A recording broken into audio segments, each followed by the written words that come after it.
isa dabreef gaabbee guyyootaan abaaruu jalala koo maadhee miira kun awwaaluu amme fanaaf taa'ee hunduu naaf gaaleeraa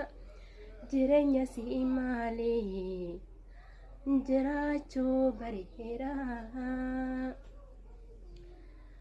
kennanii kuusanii hawwiyaa kadhadhaa asaka hafalanii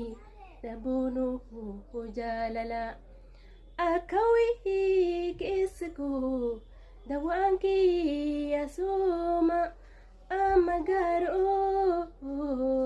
addambaa aneedhuma maaree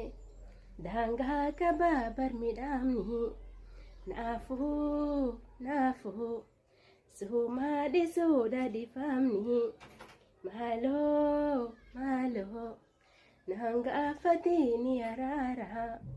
naafuu siif dhiisura si dhiisu jaala isa dabre gabboof maliknisa anis murteeffadhe isaan dhiisa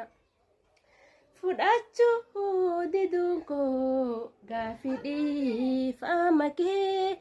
eenyumtuu dhiifama yaadu kan geree kee karaayyoo fagaatis tiisa halaaluma wayyaa kan nu baasuu isaa maaree daangaa kabaabar midhaamni naafuu suumaa dhisuu dhadhiifamni maaloo naangaafatini araara naafuu siif dhiisura si dhiisu jaala.